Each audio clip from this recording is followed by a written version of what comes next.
네, 일부 종목과 테마들의 반등이 좀 있습니다만은 그야말로 소외주의 반란 정도이고요. IT, 자동차, 전차 군단이 힘을 못 쓰면서 지수는 밀려납니다. 삼성전자도 1%대 하락이고요. 현대차가 2%, 기아차도 2%대 하락입니다.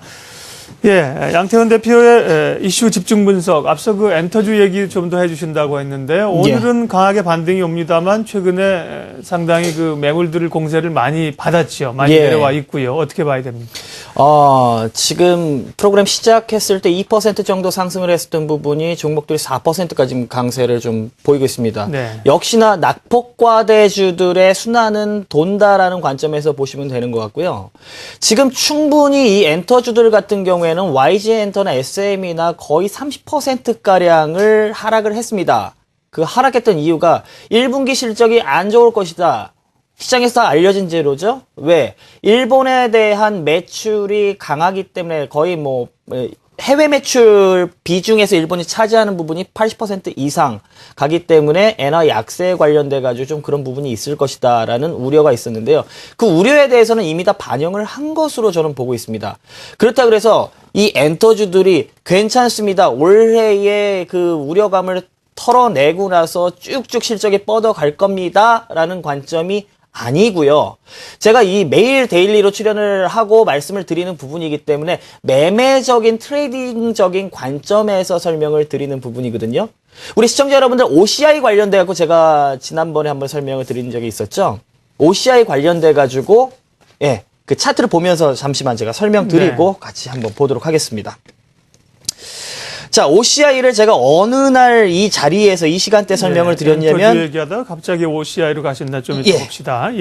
요날 제가 설명을 드렸었는데요. 어떤 걸 설명을 드렸냐면 이날 개파락을 해서 그날 그 시작이 마이너스 8%에서 하락을 했었는데 그때가 이제 선택과의 관련된 계약이 해지됐다라는 악재가 나왔었죠. 그때 제가 말씀드렸던 부분이 이미 선택은 파산 신청이 들어간 부분이기 때문에 관련된 계약은 시장에서도 해지될 가능성이 높다라는 걸 알고 있었는데 이날 노출이 된 것뿐이다. 다시 말해서 지금까지 주가를 눌러왔었던 악재가 나오는 시점이기 때문에 그 당시에 오늘이 저점일 가능성이 높다라고 말씀을 드렸었습니다. 그 이후에 저점을 바로 잡고 그리고 지금 반등, 어제 반등 상당히 14만 5천 원까지 나왔었는데 요 부분을 왜 보여드리냐.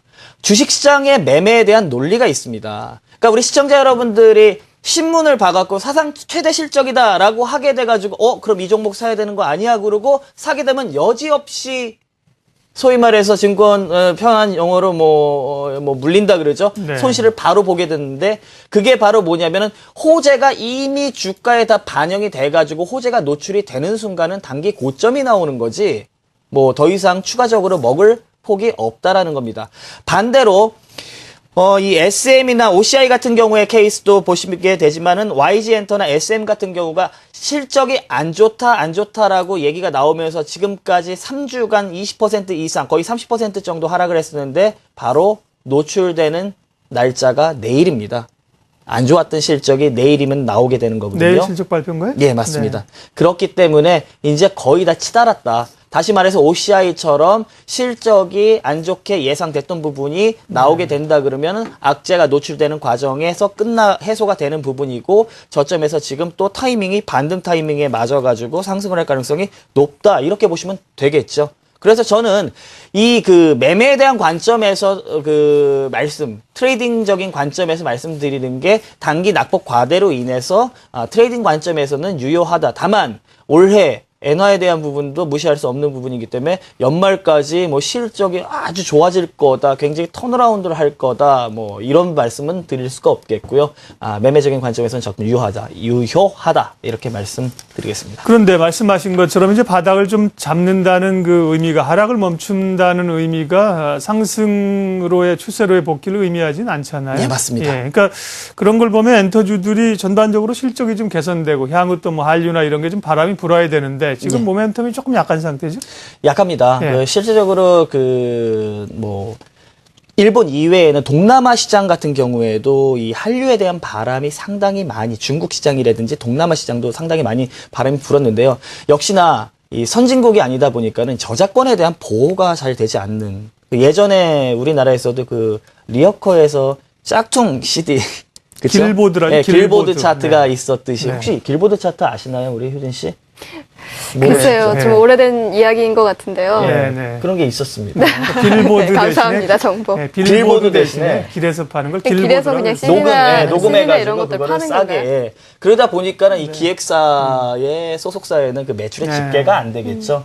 그게 이제 동남아의 한류 열풍은 풀었는데 거의 매출 대부분이 네. 그런 식으로 발생을 하다 보니까 그나마 선진국에서 발생하는 매출만이 잡힌다. 아, 그런 부분이 네, 아쉽다. 어쨌든 이제 급락세는 이제 조금 실적 악화된 실적이 이미 반영됐기 때문에 더 이상 하락할 요인은 별로 없다는 말씀.